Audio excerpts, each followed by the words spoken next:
what really took it to the next level for me is whenever I was trying to, I was like 20, and I was working in a warehouse. All I knew was stability. My mom, hey, get a job, I'd work a good job, right? Make some solid money, set that aside. But I had a cake job. It was super solid, and I was just learning other things. I essentially learned that I learned desires, because if you just keep your eyes open, you're gonna, grab more desires. For sure. And in real estate, I was looking at real estate, and I was like, okay, that's pretty cool. This is the Leo CLIMACO podcast. Welcome to another episode of the Leo CLIMACO podcast. Today's guest is a credit wizard. He can help you get funding for yourself and for your business. Kayne Robinson. What's up, bro? What's going on, man? What's going on? How are you? I'm good, man. I'm great. I'm excellent, like I said, appreciate you guys having me here and whatnot. Of course. But I'm excellent, man. I love your energy. It's super chilled, super tranquil. I dig. Yeah, just diving into it, man. Just diving into it a little bit. That's all. Yeah. Absolutely. So where you from? I'm originally from Orlando. My mom moved us out when we were like 5 years old. Had some little issues and whatnot with, one of my brothers. He passed away when he was 3 months old. We were about 5 years old. So he moved us up there. But I'm originally from Orlando. We moved up to the Carolinas, and that's where we were raised. That's where you're at right now? No, we're in Tampa, but I was raised in the Carolinas. I was born in Florida, but raised in the Carolinas, and we've been here for the last 8 months. How you like Tampa? I'm not too fond of it. I like it. Like I said, before I came down to Tampa, I was in Charlotte. And I tell anybody, if you've never been to Charlotte, it's a great city. It's a big city, but they have wraps on all of the things that you would see are problems in our big city, right? But Tampa was a little bit different. It's a little bit slower. But I liked it, you know what I'm saying? So it is different. It's not Miami. Yeah. No, it's definitely not Miami. Sure. No, it's definitely There's not a lot of people there to connect with, though, for sure. They have similar vibes as far as like connecting. You can find the people if you're there, you know what I'm saying? I dig Clearwater, St. Pete, great little area over there. Mm-hmm. But man, I've been to some crazy nights in Tampa where, what's that place called? I forgot what it's called. It's some like crazy ass, hood ass place that gets crazy at night. Anyway, we were partying over there, and we went to it's a bunch of bars. Everyone's like bar hopping. Yeah. Next thing you know, fucking shots starts firing everywhere, and everyone's scattering, running. Yeah, it's like 2 years. It's crazy. Yeah, it's crazy anywhere for sure. No, I'm with you, absolutely. Yeah. I'm more of an inside guy, so I don't get the, you know what I'm saying? Yeah. Twice a month I'm outside as far as like in the nightlife and whatnot. So I don't really, you get to see those type of things or what's really going on in Tampa. But I love the city. I could tell you're a family man. Yeah, for sure. Yeah, absolutely. Married, 4 kids. Yeah, 4 kids. 4. God bless. Yeah, man. Yeah, I had kids before I even entered adulthood. 17 years old. That's my first one. He's 12 now, Bryson. So like I said, he's 12, and I've got from 12, 8, 3, and then a 1-year-old. So I got 3 boys and 1 girl. 3 boys and 1 girl. That's great. Mm-hmm. I have 2 boys. 2 boys. I got a 5-year-old and a 2.5-year-old. That's sweet, man. Wow. Solid ages, man. You got a nice little gap in between there. You know what I'm saying? It's solid, man. What does that mean to you to be a dad? Dude, it's different. I mean, one thing about it is it challenges you. You know what I'm saying? I feel like being a father is, in a way, there's certain things as men, like you create your way, right? Yeah. Having children is a legacy move in a way. You know what I'm saying? And not just in that aspect, but like kids are a challenge. You follow what I'm saying? Because they challenge you in certain ways. Mentally, they force you to level up. You follow what I'm saying? In a financial sector, if you're not set financially, kids are, a demand, so you have to make sure there's certain times a kid might ask for something and you don't have. Right. So what I'm saying, like, it challenges you. There's challenges in the aspect of maturity. Like if you're, like I had them young, so 17 years old, there's no way I have the same maturity that, I have now. I mean, it was tough, bro. The biggest thing was just not, like I said, the maturity aspect. You're young, you don't know really much of anything. Yeah, absolutely. Yeah. I don't know much of anything. Were you guys living together at that point? Unlock it. Open it. Someone's trying to open it.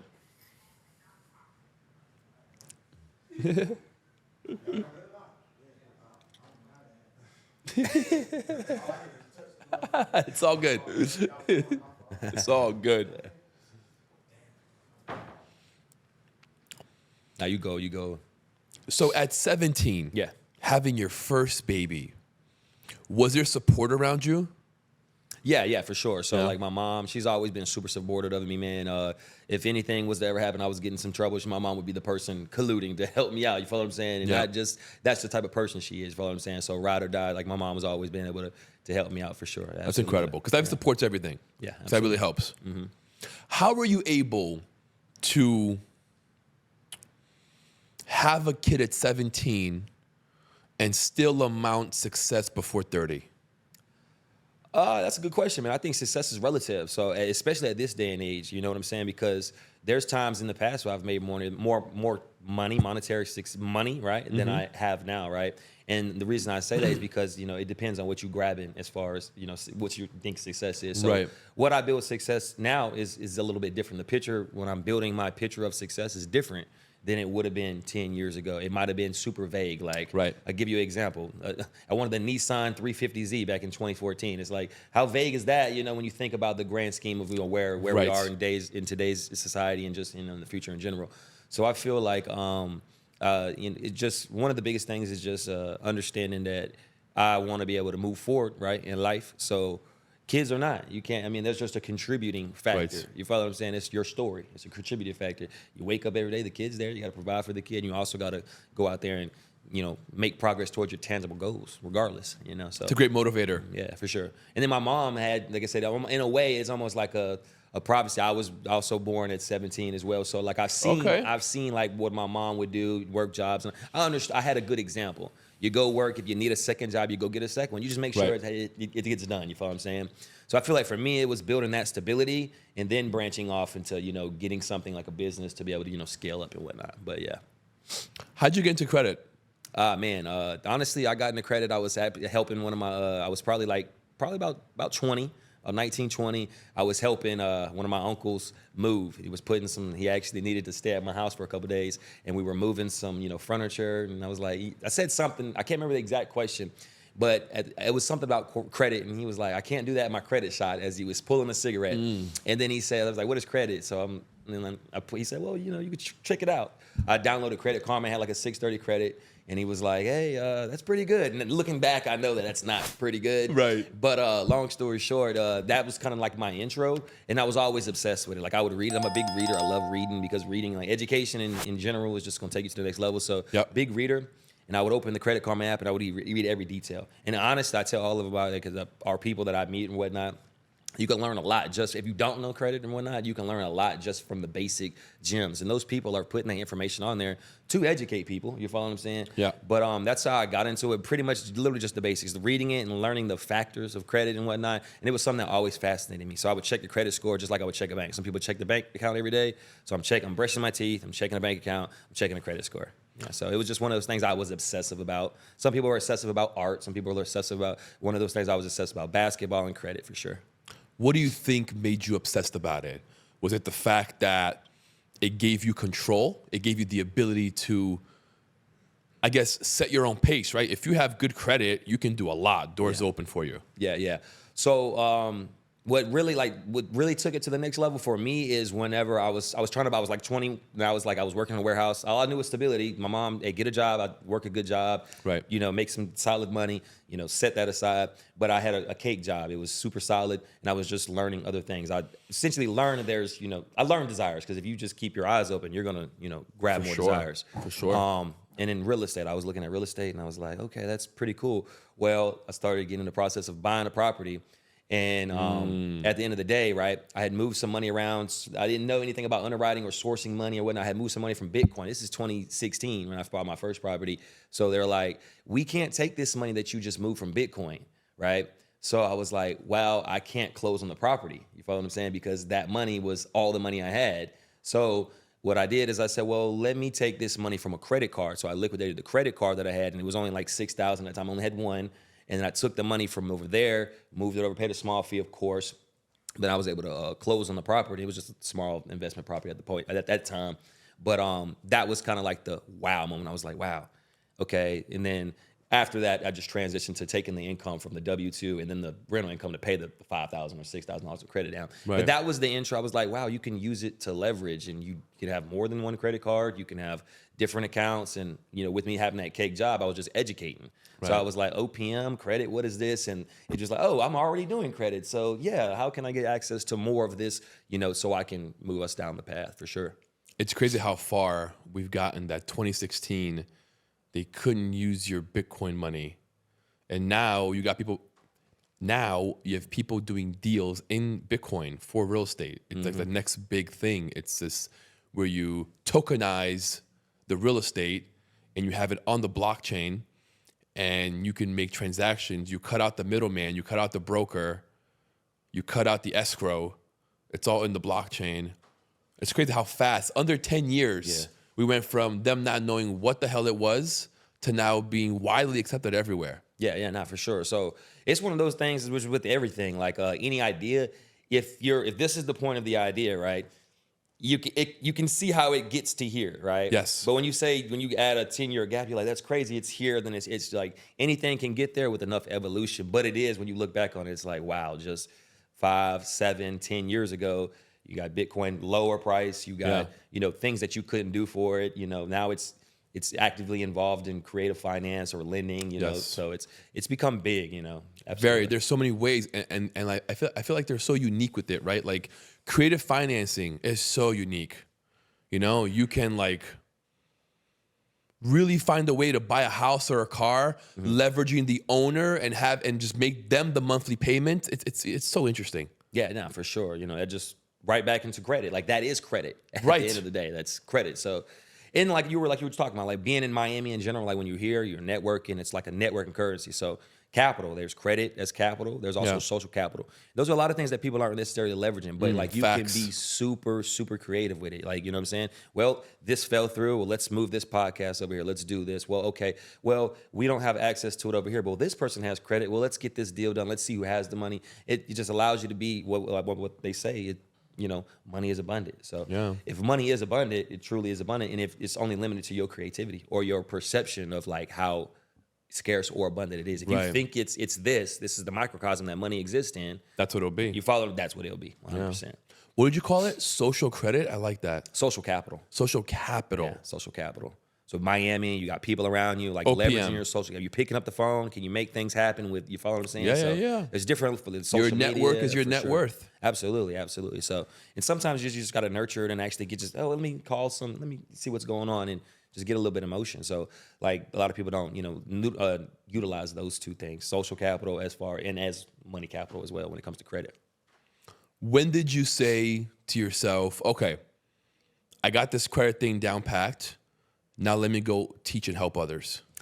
Got you. So for me, it was any entrepreneur coming up or just in general, like, especially if you have ambition, like, you start many businesses, what I'm saying?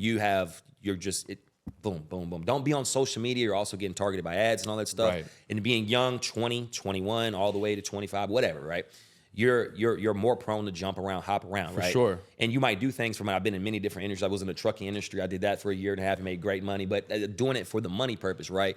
And then the things that I just had one day in the truck, I decided like, well, what I want to do something long term. I don't want to just jump and like leverage. Well, let me leverage this sacrifice to a bigger opportunity. And then I'm like, I want to do something that I want to do over, a course of time. So I was like, the only two things I really love to do, I'm holding the steering wheel, moving down the, highway.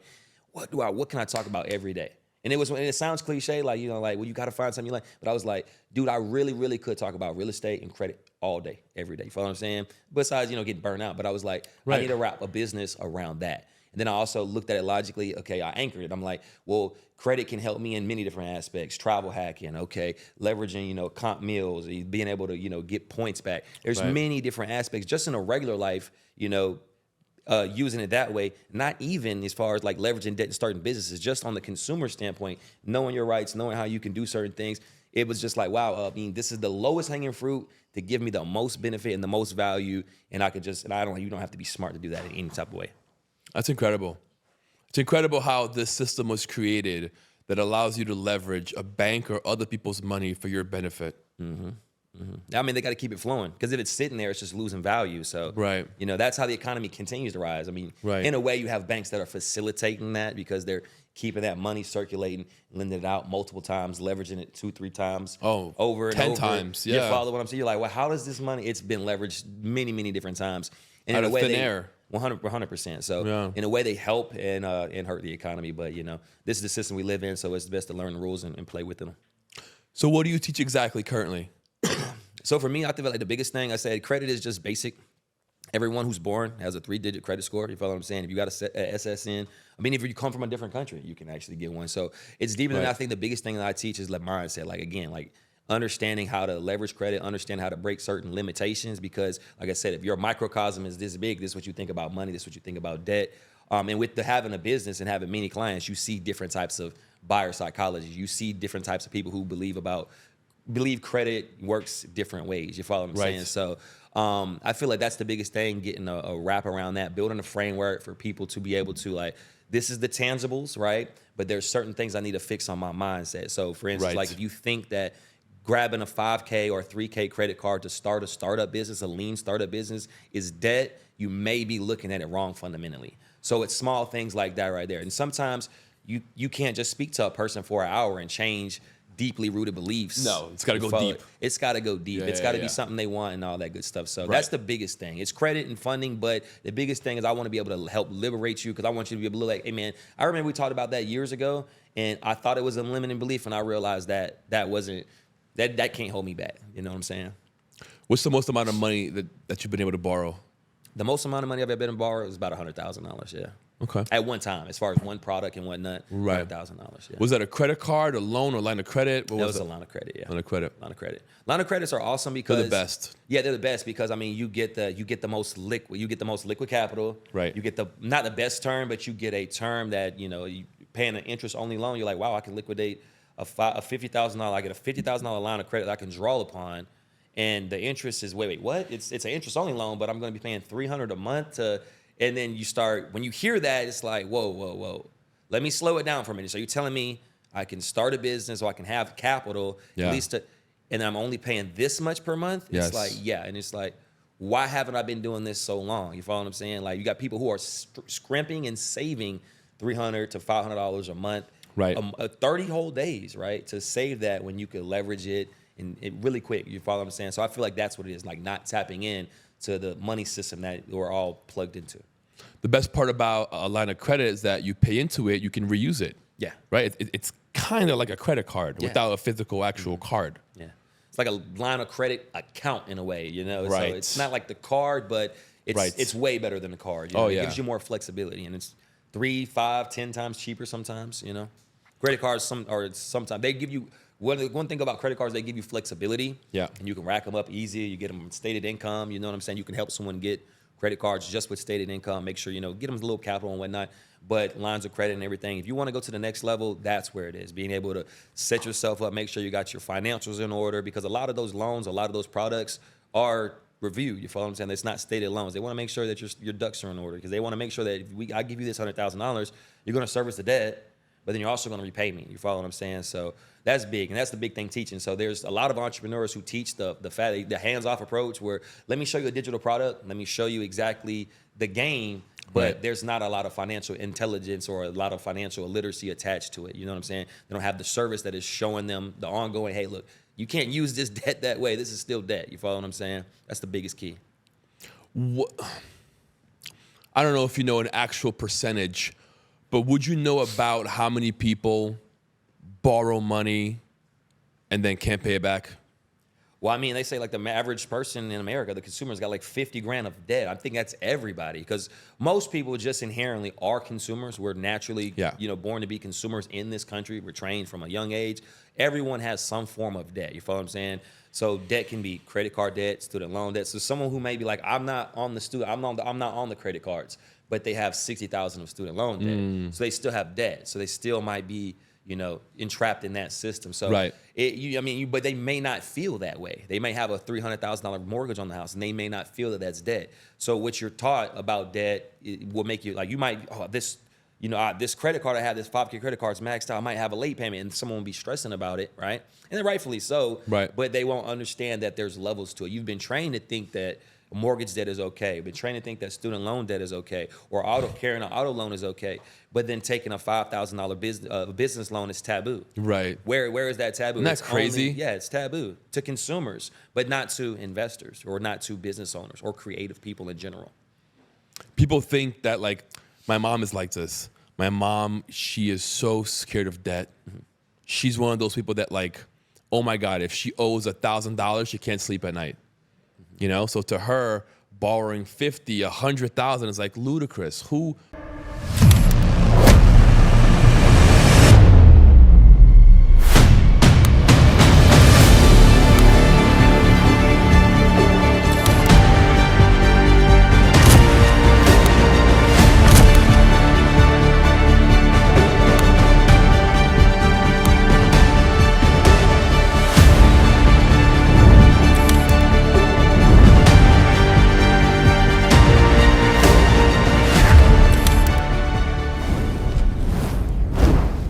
would do that? Who would sleep at night?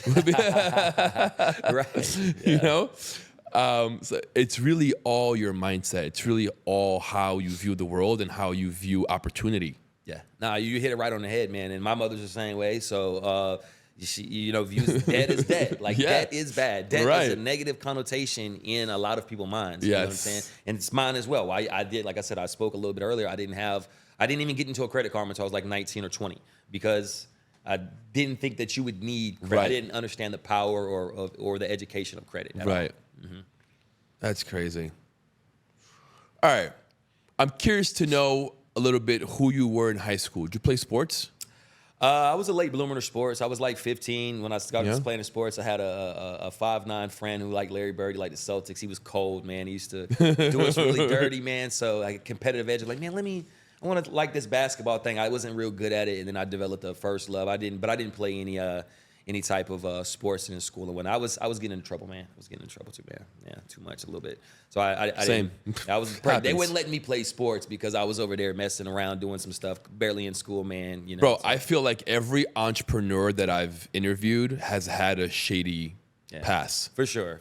And, you know, in a way, because it's they can't disruptive. put us in a fucking box. It's disruptive. It's like you want to, and I get like blatantly being a delinquent, right? But like at the end of the day, like some of those things are because there's inner feelings. There's a Pandora's box that hasn't been opened. You really don't know what the story is. If you label an 8-year-old, I have to be careful with that myself. Like I said, the big thing for me is holding grace for my kids. We talked about me having kids at a young age. Yeah. Or if I have kids at 17, my kid is 3 when I'm 20. I'm not gonna have the same mental maturity. I have to understand how to give him grace. You follow what I'm saying? Kids are gonna make mistakes and certain things like that right there.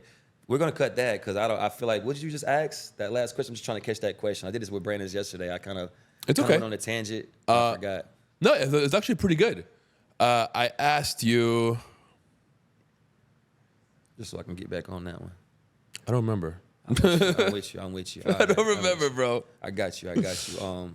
But yeah, man. I don't remember either. I got you. What is it like having a teenager?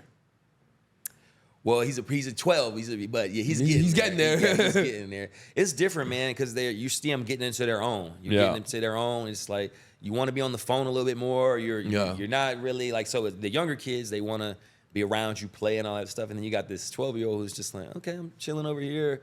Where you at? I've been playing Fortnite for 2 hours, so like it's different, right? And then you hear them saying different things. You start hearing the cliches, right, from the kids, or you'll hear things that are trends, right? And you'll see this as when you get a little older, and your youngest one could talk a little bit more, has a higher vocabulary. You'll be like, that was like they were doing that 5 years ago, and then they'll start singing it or whatnot, and certain things like right there. So it's cool to see the evolution of the children, man. And like I said, just that what we talked about earlier, just kids challenge you, man, and challenge you. Sometimes it's just, man, my kids. I was thinking about that the last time my kids were at the house.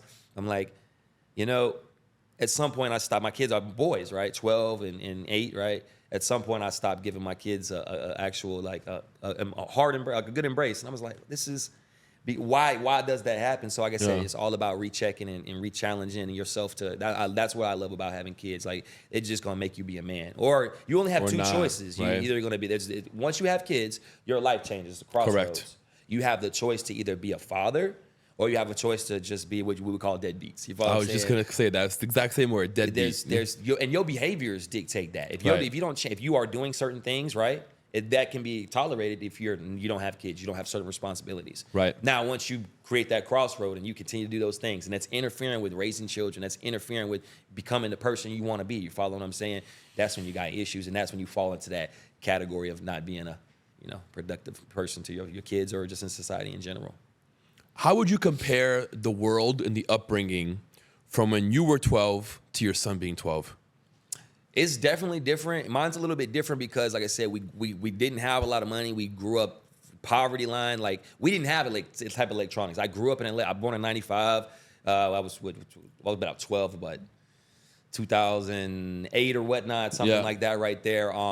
So like that we didn't grow up with that type of stuff, so it's totally different. Like my mom worked a second shift job. She, like I said, she was the person making sure that I didn't work a first shift and a second shift job to make sure lights were on. You follow what I'm saying? So when we get home, our mom wasn't necessarily there. We didn't have gizmos and gadgets. It's definitely a different type of existence. Now my kids grew up with parents in the house and whatnot. I also grew up in a single family home, so it's different for the kids now. It's a whole different totally dynamic. Different. Social media, it's different. I feel like what it does is I feel like it unfairly makes us judge the upbringing of the kids because like we compare it, but like we also look at the boomers or the people who are a little bit older, when they're stuck in their ways or they feel something like you do know that like that's 1960s way of thinking. Right. We're going to do the same things if we're not careful. If we're 1990s way of thinking. Right. 2010's way of thinking. It's 2040. It's hard to fathom, but it's like it's 2000. You're thinking 2012. Around the corner. Right around the corner. Yeah. Right around the corner. It's, you know what I'm saying? So I feel like that's one of the things. Always about awareness, man. Always about awareness, making sure that that's dialed in for sure. That's going to lead you to the right way. That's crazy. Time flies.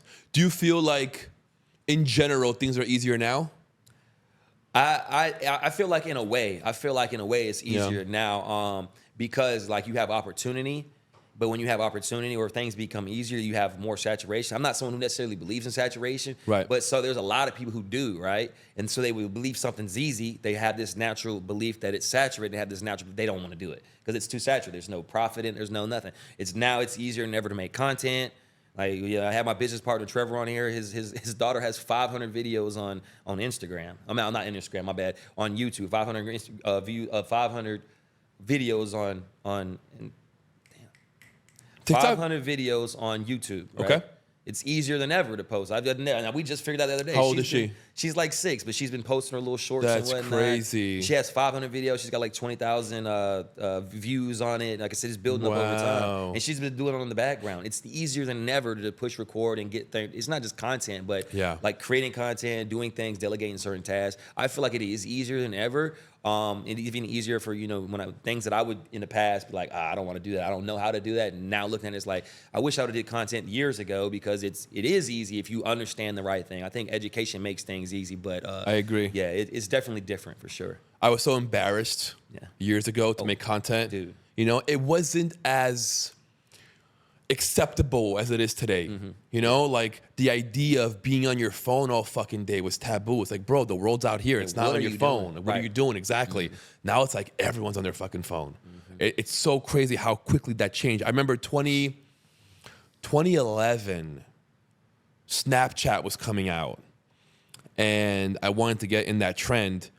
And my coworker was like, bro, that's for girls. Fuck that. What are you doing? Get off that thing, Let's go smoke a joint or something, Like, what the fuck are you doing? Get off Snapchat. Snapping? What are you doing? Exactly. And now it's like, man, I should have fucking started. I should have began back then. For sure. Sometimes, like I said, and we've all been guilty of it. Like my biggest thing is it's not necessarily the advice I didn't take or whatnot. It's always, anytime I have a regret, it's always the work I didn't do. Right. It's always the work. It's like, it's not the any. I agree with you. It's always the work I didn't do. And if you actually understand accountability, if you actually understand how to take it to the next level, there's blueprint, accountability, growth. There's certain things that naturally have you trending up, just like a stock market, right? Yes. And one of those is accountability. But like you were just hitting it right on the head, man. being able to, damn, I forgot it again, bro. Rewind what you just said, that last part. I'm going too deep on a tangent.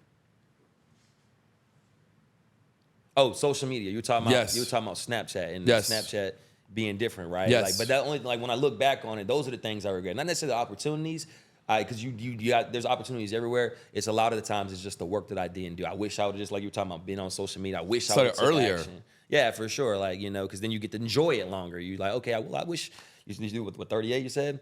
I wish that I could be 23, experienced in it. You know what I'm saying? So 100%, absolutely. Just wish I would have started earlier. Anything.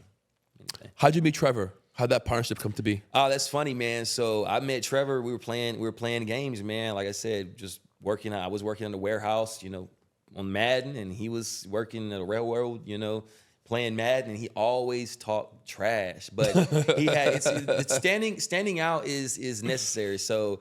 Like I said, I would see it. We had a little chat, right? A little messenger time. Like, who is this dude just clowning everyone? Like trolling. Trev will troll. He is a troll. So he was trolling. I'm like, who is this guy? And then, like I said, we just were texting and whatnot. And then one day we linked up. I was driving trucks. So our first link up, we were friends, like online friends for like 2-3 years. We had got away from Madden. So that was our main form of communication, but getting away from it because we're trying to do bigger things.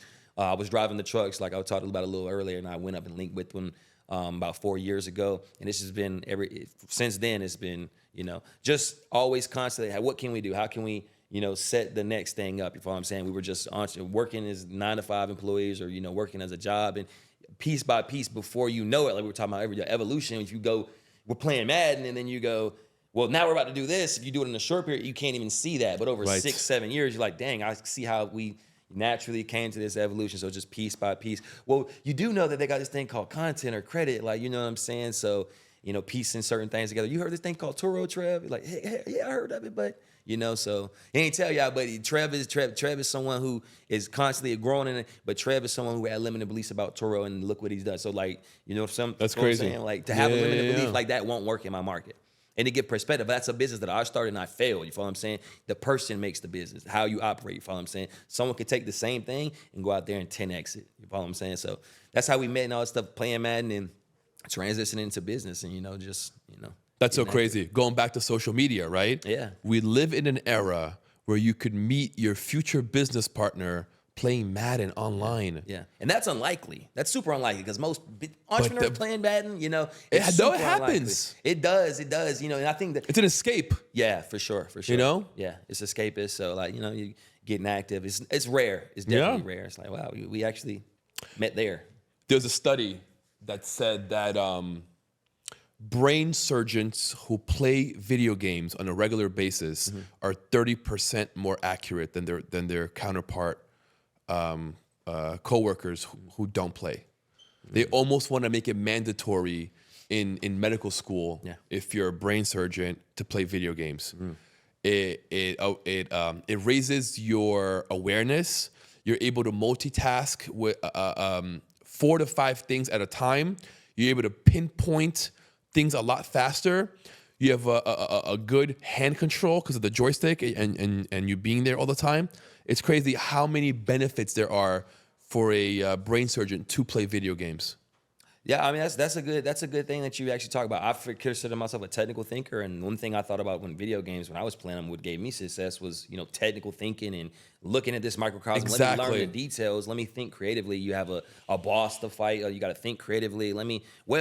The range at this level, okay, I'm gonna get out of his little move. Right. Follow what I'm saying? So I feel like that plays a part into it. You know what I'm saying? I don't get too bad on the kids playing. I don't let them play certain games, but I feel like that actually does allow them to be creative in certain ways. You follow what I'm saying? So I agree with that right there. That's solid. I didn't know that, but that's pretty solid. It makes sense though, especially when it comes to creativity, because within a game, like I said, life is a game. Right. Like you are bound to this microcosm, at least until we ascend or whatnot. But you're bound to this microcosm, and then it's a game. There's certain rules and parameters, laws of the universe and whatnot. So once you learn how to operate those, it's the same thing. Like, you go through certain experiences, they help you later in life. Same thing. Like surgeons playing video games is going to help them later on with them surgeries. That's pretty solid. I never heard of that though. This whole fucking thing's a game, bro. It's crazy, man. It's crazy. This whole thing's it's a fucking real. You know what I'm saying? It's wild, man. It's a real wild game too. Yeah. And I feel blessed to be alive at this era. Because like within the human history on Earth, We could have been alive at any other fucking era, but we're alive right now in this era where we have this type of freedom, this type of opportunity, this type of technology, right? It's like, I really struggle with people who can't find their way, right? People who are stuck in the rat race, people who want more but can't see past the wall that they put in front of them. What do you say to that? Oh man, that's a big one. That's a big one. I feel like we all guilty of that. I feel like everyone is guilty of that at levels across their life, and that's a big one. So when we talked about a little bit earlier, that's one thing I love specializing, helping someone overcome beliefs that they once were, that constrained them. You follow what I'm saying? Yeah. And there's so many beliefs, whether you be like, I don't want to get on YouTube because of whatever reason, Right, hey, my voice, the way I look, my face, whatever it may be. my hair, right. You follow what I'm saying? So there's so many, like in a way, you're your biggest enemy because you have judgments that you place on yourself that stop your action. But you're thinking that it's someone else's judgments, that you're walking out and you're like, well, I'm not gonna wear that because what if they're not even thinking about you. They're in their own microcosm. They're in their own world. You're in your own world. So like, I feel like that's a big one. I think it just comes back down to personal development. Like we come into this world alone and we exit this world alone. And along that sometimes we fail to realize what the real mission, we're talking about life as a game, what the real mission is. The real mission is develop yourself as a person to the max, to your capacity. You follow what I'm saying? My definition of success, right? And that's whatever you create success for, but chase that to your fullest capacity, right?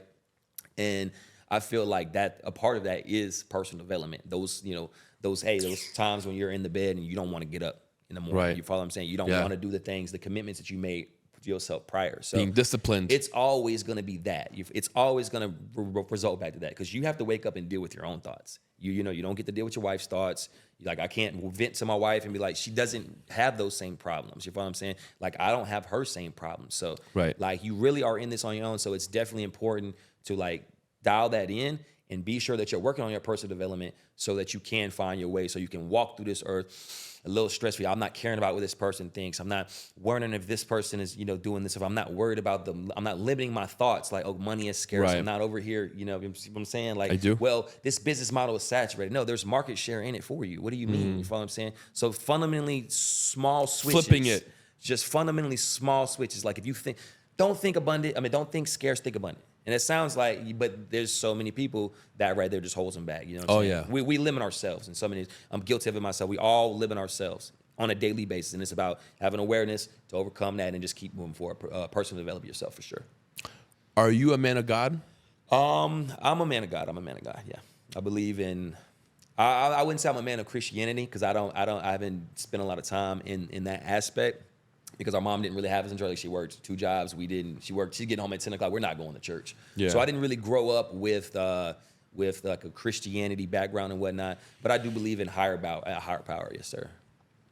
Is that something that you go to in times of need, in times of doubt? Where do you reach for? Where do you go to deal with failure and setbacks? I got you. And in a way, like I said, that's a flaw in itself. So like, if you're not calling on something higher than yourself, sometimes it's hard to submit to your problems currently. You follow what I'm saying? Yeah. Because you feeling like you're the person that's supposed to handle that. Right. Not understanding that life's supposed, or whatever you believe in, Allah, God, life, the universe is gonna fix itself out. So like, believing that you have to fix it. You follow what I'm saying?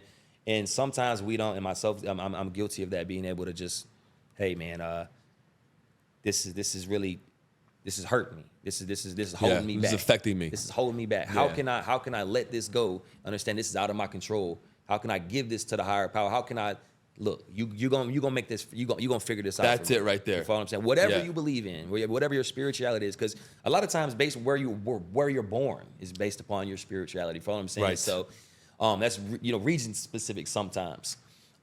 So I believe like that's a big part. Like, if you have to be calling on something higher than you follow what I'm saying? I feel like that's sometimes the root of our problems. Like, we get too worldly. We're looking at it from only our perspective. I'm Superman. Right. Follow what I'm saying? Not understanding that like sometimes I might need to submit this problem. I might need to talk to my wife, and I might need to call my business partner. Right. So I can get over this. You follow me? So I can learn and adapt and grow and move on.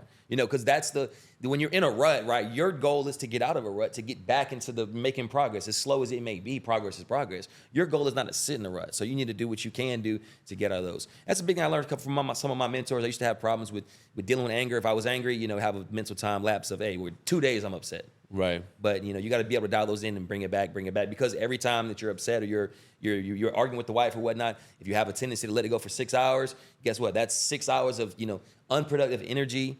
That's 6 hours of negative energy. That's 6 hours of time that you're not being able to be fully productive because you got something weighing yourself down. So I feel like it's always about checking that. Man, I feel like mindset is everything. It will make you or break you, because to your point, you're supposed to get out of the rut. But most people stay in there and they marinate in there and they make that pit their home. Yeah. And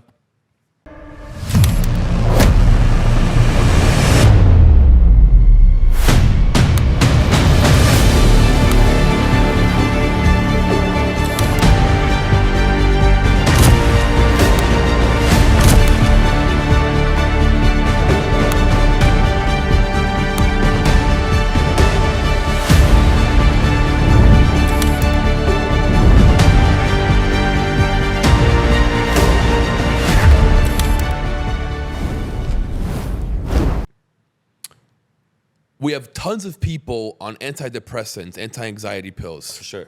Because they're not able to act.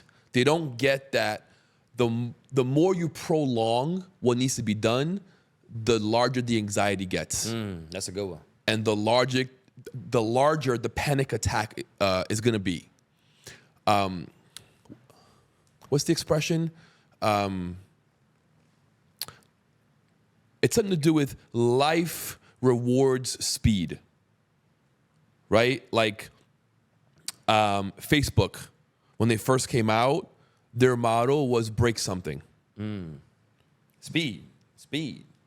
Zigzag, right? You break it, you fix it. You break it, you fix it. But at least you're moving, right? It's kind of like that quote right there from the man in the arena.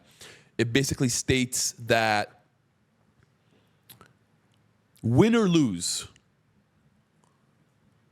if you remain a spectator, you will never know the glory of life. That the real life isn't competing, is in that battle, is in that competition, right? And the more you keep yourself out of that competition, or quote unquote in your pit, in your rut, the less life you're gonna live. Oh yeah, for sure. Which is why we have so many people who are alive but not living. They go through their mundane routine every single day, and they don't act, they don't change. They're the same person they were today, 10 years ago, 20 years ago. No evolution. They don't get the game, right? They don't get how to play this game. And I feel like people like yourself who have figured this out, who have understood how to play this game, right, are valuable, important leaders required in this world to show others the way and how to do it. So I just want to let you know, man, proud of you. Appreciate it, man. Proud of you for not allowing your upbringing, your circumstances, having a kid at 17 to derail you, to allow you to not become the person you wanted to become. No, absolutely. I mean, I feel like you hit it right on the head. And not just with me, because it's not about me, just anyone. Like, a lot of times, people go through the rut. People don't, I don't think people have the awareness to be able to, you follow what I'm saying? They don't have the awareness, whether they're distracted with social media, whether they're distracted with work, whether they're distracted with kids. They know they have issues, and they think about them for seconds, right? And they use escapist activities, escapist entertainment, right? Drugs, women, right? Men, or whatever. Right. Let me call my friend. Let me get on the phone. Let's just talk about something. Let me get that out of my. They know that there's issues, and everyone has issues. Yeah. They know there's issues, and there's underlying issues, and that to the core that are holding you back, right?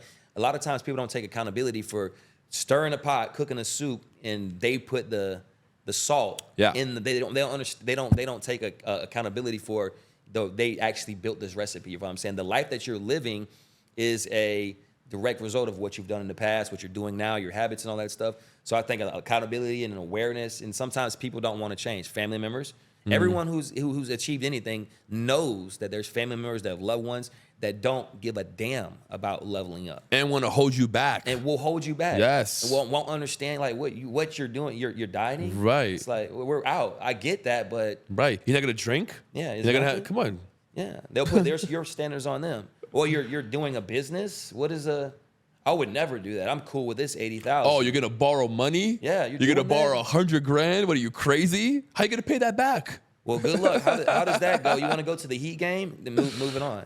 You follow what I'm saying? Yeah. It's like, so letting those limiting beliefs, I personally don't like to even be around those people. Same.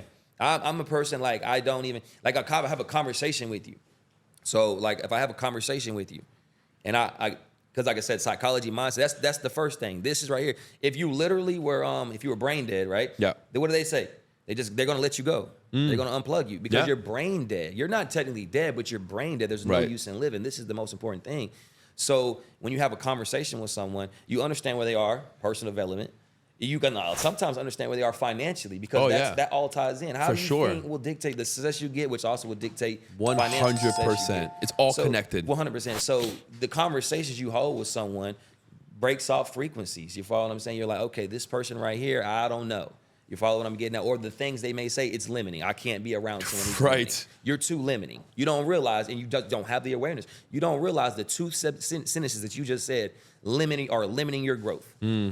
Oh, hold this phone right here, record this piece of content before me, and you're literally looking like this right here, caring about the innocent bystanders passing by.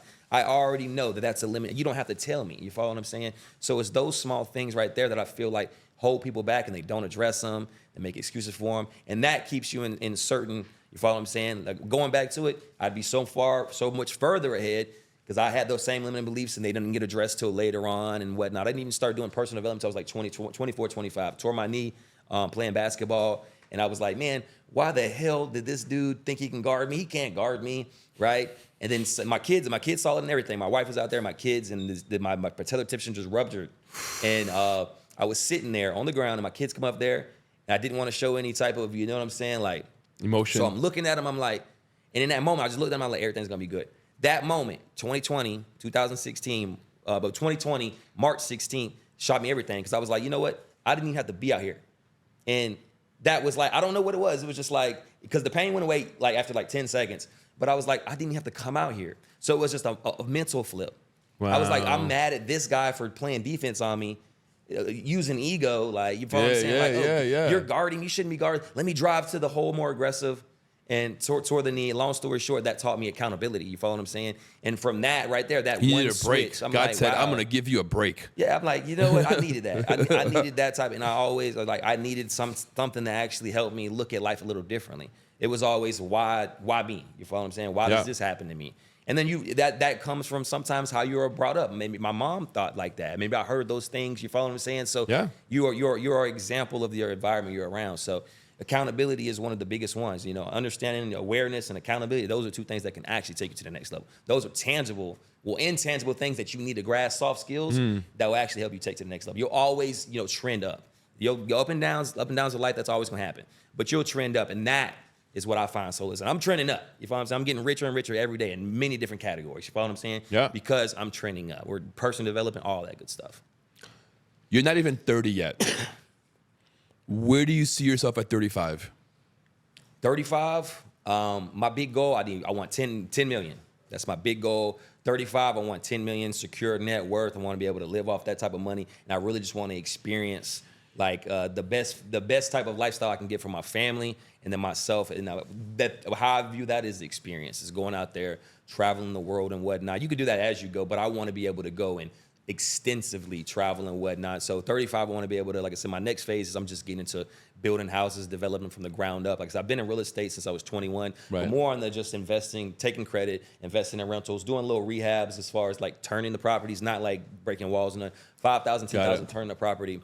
right? And we still hold those to this day, but never any type of ground up construction. That's what we're going to utilize, taking the credit and funding to get into ground up construction. And I want to be able to develop land and whatnot. So like I said, build a net worth. And then, like I said, in a way, go off grid, man. I still want to be able to produce content and whatnot. Okay. But I want more of a life that is balanced. I want to be able to chase a balanced life, and I want to use money as a tool to get that. How many homes do you have? I only own 6, man. Yeah. Only 6. Yeah. Well, I'm a duplex guy, so it's only three. It's only three properties, Got 6 you. units. Yeah, 6 units. Yeah. So you see that being your vehicle to getting you to 10 million real estate? Oh yeah, for sure. Because with obviously, like, there's the digital stuff, like the margins are insane, right? But real estate's never going there. I've always liked real estate. It's tangible, right? Yeah. And it's physical. It's physical, right? Yeah. So it's physical, it's tangible, you got appreciation on it, and then it just goes back into the capitalist way. And if you're borrowing money to buy assets, right? And then you borrow against the appreciation of that. So like you can essentially put something in place to where if you have assets, right, you no longer need to create digital product. Obviously, those are still gonna always be around. Right. Once you build an audience, you're good, right? Right. You can sell anything at that point. Right, for sure, right? But again, like if you have a property and it's appreciating every year, you can take profits from that. You can borrow against that, and you're living off. That's the concept: buy, borrow, die. So when you buy asset, you borrow money to buy asset, and then when it appreciates, you borrow that asset, borrow against that. The debtor is, the tenant is paying that down. You're getting richer and richer just for having debt. You follow what I'm saying? So I feel like that, right? That's obviously the best way, in my opinion. You know what I'm saying? Yes. Long term, like let me get some of that. I can borrow against it whenever. Someone like, hey, you got 100,000 followers on your page, but we don't. You're always able to sell that. But something tangible, I can go to the bank. Let me get $500,000. That's such a different way to think than what we're taught in school. Yeah, for sure. It's so crazy. You're not taught to be investors. You're taught to be employees. Yeah. Taught to be employees. Everybody knows peons. that, but yeah. Taught to be employees, man. Taught to be cogs in a wheel, If you want to be, that's okay, but some people don't want to be like myself. Nobody wants to be that. Yeah. They don't want to be, but people make excuses for that. People make excuses for, like whatever they, because they're in that. It's a subjective perspective. It's like, I can't. Yeah, no, they have some type of reason because they're the ones that are in that, minority. It's like, I'm talking about myself, so I can't bring myself down by talk, but they'll do that to other people. It's like, you don't understand. It's sometimes just a mindset. What are your expectations for America the next 4 years? Man, huge AI spikes, of course. Next 4 years, I could see a lot of, especially with Trump going to be exiting office in 4 years, I can see a lot of taxes for entrepreneurs going down because the same way Biden and, like I said, I don't get too deep in political perspectives. Yeah. I'm a Trump guy, but I don't get too deep into political perspectives. Right. But Biden, everybody who's getting out of office, they try to put things in place. Mm-hmm. So if you really want to, think about it, there's a lot of things that are going to go in place over that 4 year period. But Trump he's never, unless he changes, hey, now we can be an unlimited president, right? He only has 4 years left. So, becomes a dictator. Right. So he only has 4 years left. But you can see, I feel like you're going to see the taxes on businesses lower. You follow what I'm saying? Because there's going to be things that he's going to try to implement, especially as he's exiting. That's his last opportunity because those are things that favor him, favor business owners and whatnot. So with me being a business owner, I have a bias. I'm trying to, I'm putting myself into the categories that are actually expanding. You follow what I'm saying? AI, it's expanding, it's growing. It's huge. It's crazy. Our marketer the other day, Tyler, I sent him a video. He sent me a whole video, and it looked just like me. I'm like, this is crazy. How do you have this set up? And it talks like bro, the future's gonna be crazy. It's crazy, and then we've only really had AI 2-3 years. We're just scratching the fucking surface. The surface. You follow what I'm saying? So it's gonna be. Those are a couple things right there, and then the other one is just as far as like in the space as far as credit and funding. Fintech. Fintech is going to be big. So with the crypto, so those are the 4 things. With you the talking crypto, about fintech or DeFi or fintech? Okay, fintech. So financial technology companies. So like companies that are using data to give you lines of credit. So there's a lot of companies now that are giving you lines of credit based upon just data from your LLC and stuff, not necessarily your financials or credit. Like Cabbage. Like Divvy. So they'll hook up to Plaid, hook up to payment processors and whatnot.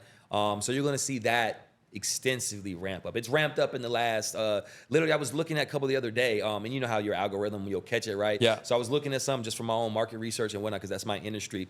And then Instagram just kept throwing me the same, it was just company after company that I'd never seen. That's going to be big right there. But that's going to be viable because people who don't have credit, who actually go on there and start a business and they're generating capital, generating invoices and whatnot, they're going to be able to expand based upon the validity that your business is already doing revenue. You're not boxed out because your credit is trash and you're trying to get in it. You can go ahead and start it in. And once you have a little bit of revenue, that business bank account, you're generating $3,000, $5,000 in there, right? You're able to go and scale up and get a little bit of credit. You know what I'm saying? That's going to be big, over the next 4 years. That's going to be fucking huge. For sure. I feel like the access to capital is going to get a little bit easier. Man, it's going to be a lot of opportunity to make money. I was reading that over the next 4 to 5 years, it'll be the largest wealth transfer from the boomers to the millennials. I believe it. I mean, look what Elon Musk, did you see the Forbes article, richest man in history? I mean, like we're essentially in a period of all-time highs, which we all, you're constantly always are. Right. Like in 2026, it's going to be higher than 20. You're constantly in all-time highs, and that's the beauty of it. Like to dude, I'm at the top of the mountain, and the mountain peak is just getting higher. You can't go back in time. No. You can't get easy. You can't be like, well, this Instagram hack that worked, it's 2016. Let's go back to 2012 and use it. No. So you just only way is up. The only way is up. The golden days are literally right now. Like right now. And that perspective also allows you to move forward and take action and whatnot. So the golden days are right now. Not, over the 4 years, but they're right now. They'll always be right now. You keep putting in action because, like I said, this stuff is compounding on itself. And you're creating your own reality right now. Do you know what this is? I have a presumption. A gavel, a hammer, Thor's hammer. Thor's hammer. Yeah. That's exactly what this is. I didn't think you were going to be able to pick it up. So, to my point, right? What allows someone to lift this up? Do you know? I don't. You got to be worthy. Worthy, okay. So Thor's worthy, and Captain America is also worthy. Mm-hmm. If you've seen the movie, he was able to also lift it. I believe we are all worthy, but a lot of people don't know how to shine their own light. So I'm going to pass this on to you. Grab this, please. Tell the people, what does worthiness mean to you? What does value mean to you? And what would you tell someone who lacks worthiness and value? Got you. So I would say what it means to me. So being worthy, like Leo said, everyone's worthy. When you wake up on this earth, you're worthy. I was talking to my business partner, and we were talking about extreme anomalies, right? What if the world is just, hey, this is the anomaly. We are the anomaly. It's billions of people. It's not one person, one LeBron James. It's billions of people, and we are the anomaly. You're all worthy, right? But it's about walking in your worthiness. A lot of people don't feel like they're worthy. You follow what I'm saying? And a lot of people don't feel like that because they don't understand their value. They're searching for their value. They're looking for their value. You can be valuable. It's just about being creative. So a lot of times you got to find your niche. Not necessarily your niche. You got to find what you like doing, right? And if you're in a circle with people, you're in a family or anything, you have value within you. You have to extract that. So I tell my wife, she was talking to me, how can I help you in my business? She's not necessarily involved in my business because, like I said, I don't want someone that I need to fire. You know, that's what I'm getting at. I don't want to hire my sister, my mom. I don't want to hire someone that I may need to fire just based on slack because I run a business, right? But how can I help you in the business? Be an asset. Help me with stress management. You follow what I'm saying? Help me support, the children. Help me, get things in line. You follow what I'm saying? Help me manage the fatigue that I'm going through. So there's ways that you can.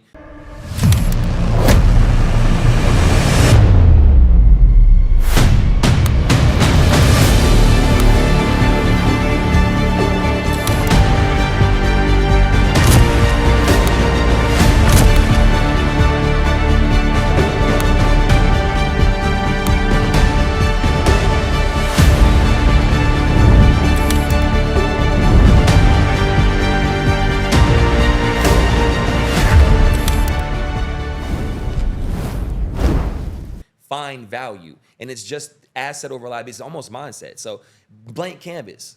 Think of ways that you can add value to your circle. Think of ways to help. If you think about it, it doesn't take 30 seconds to really, I want to help Leo. What can I do to help Leo?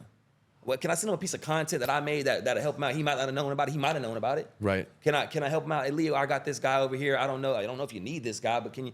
There's ways that you can think to add value, and a lot of people. And there's perceived value. There's all types of. So I think a lot of times it goes back to the scarcity and the awareness of not understanding what value is, what worthiness is. You're all worthy, right? And you all have value. It's about finding your value and understanding how to express that. That's what I feel like it is. Because you don't know me from 10 Pug 2 if you walk in a room, right? Right. But then you got to, okay, have a conversation with this guy. Let's see what kind of value there is. There's sometimes value within your mind with the, you know, the intellectual property you have. For sure. So I feel like that's what it's about. Understanding you are worthy. That's number one. That you do have value. And then number three, actually trying to find that value and express it to others. And then, like I said, everything else just tends to fall in line as you continue to move up. Incredible. That was a great answer. I appreciate it, man. Appreciate you, bro. Tell the people where they can find you, your IG, your website. I think you have a school, a community also. Let them know. Awesome. So you can find us, like I said, at Mr. Kayne Robinson on Instagram. We're also on YouTube. We're on all the platforms, Mr. Kayne Robinson. We're heaviest on Instagram, but you can also join our free community where we're helping entrepreneurs and business owners like yourself free themselves of mental liberation, man. Mental barriers that are actually holding you back. We're helping entrepreneurs and business owners learn credit, learn funding to actually go out there and get it and be able to, build their brand up. So if you want to be able to join our community, the actual, I can't remember the www.school. Let me rewind right quick. If you want to be able to join our free community where we're helping business owners and entrepreneurs just like yourself learn credit, funding, to be able to take your business to the next level, all you got to do is join our free school community at www.school.com/TMC, which is my business, tailor-made consulting. Like I said, it's a free community. You can get in there and learn all the information. If you want more information on how we can actually provide services to you to take it to the next level, my team can help you with that as well. Incredible. Guys, gems were dropped. If you need credit, get with Kayne. It's going to hook you up. Like, subscribe, hit that bell notification. See you guys next time.